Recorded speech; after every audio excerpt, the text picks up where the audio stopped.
Hi, my name is Helen. I will present about solar power. Have we noticed how our daily life depends on energy these days? We need energy to power our gadgets, for lighting, for many other purposes. As consumers, we need to know the source of our energy and other alternatives. I'm presenting about this topic because I took electricity as my major in high school, and I know production of electricity takes lots of fuel. My presentation is about the process of obtaining solar energy and its development in the United States. First, I'll talk about background information of energy supply in the US. Then I'll explain the two main methods of solar energy harvesting. At last, I will talk about development and limitation of solar energy in the US. First of all, what are the needs for solar energy? To have a better understanding on this topic, first let's discuss the source of energy that we are using recently and explain the need for solar energy. Fossil energy provides most of the US energy supply. This energy is limited in supply. According to Pimentel and his fellow researchers on journal article published in 1994, it says, due to the high usage and growth of US population, residents will face the critical problem of decrease of domestic fuel energy supplies. The US is already importing half of its energy supply, and to import 100% will hurt the economy. Therefore, other sources of energy are recommended. Solar energy is an alternative renewable energy. When we say renewable, it's energy from a source that are not depleted. Examples of renewable energy are solar power, wind, and hydropower.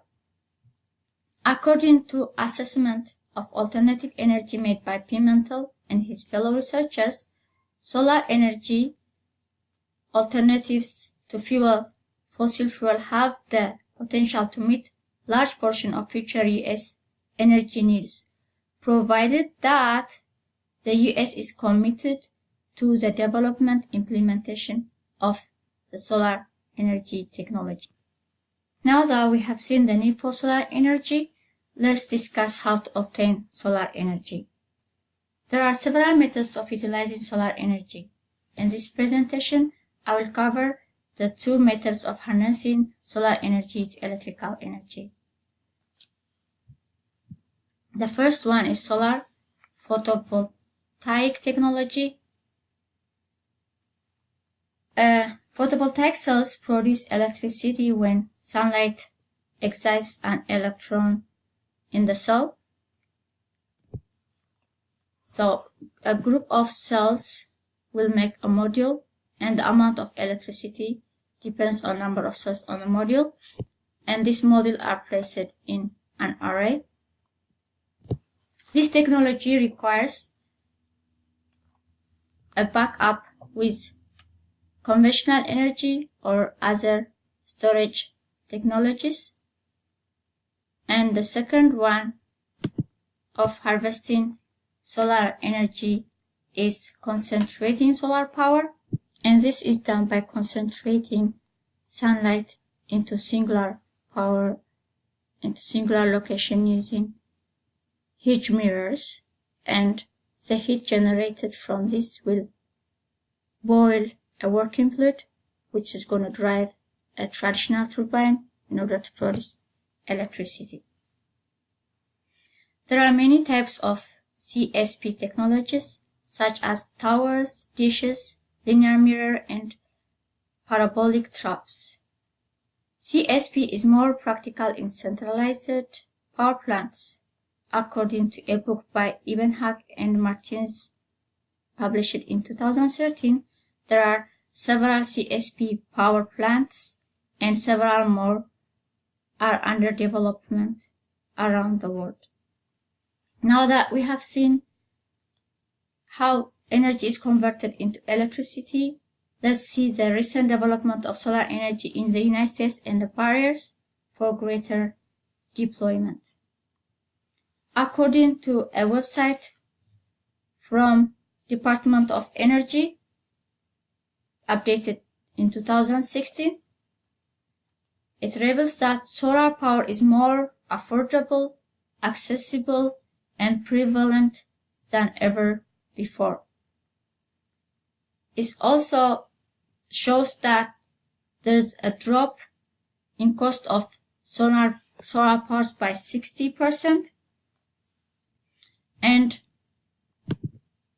solar installation from 2018 it was 1.6 gigawatt. Now in 2016 it has increased by 17-fold, that's 30 gigawatt. So 30 gigawatt has a potential to power 5.2 million average American houses.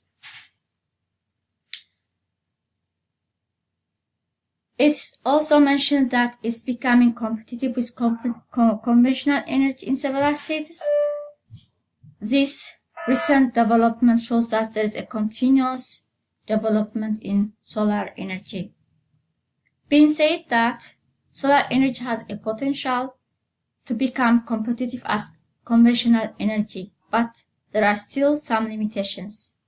According to the website from the Department of Energy about solar energy, updated in 2016, it's mentioned that although hardware solar energy has fallen, the non-hardware costs like permitting, financing, and customer acquisitions are increasingly contributing to the cost of installation and hindering greater developments.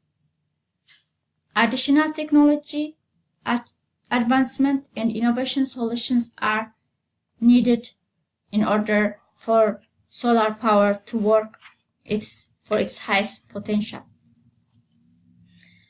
So during this speech, we learned about solar energy and the possibility to switch from conventional energy to solar energy. Now let's sum up. The presentation was about the process of obtaining solar energy and its development in the United States. First, I talked about energy supply in the United States. Then I talked about the process of obtaining electricity from solar energy. And last, we talked about the development of solar energy in the US. Solar energy is playing an important role in stabilizing high energy demand and declining domestic fossil fuel energy supply.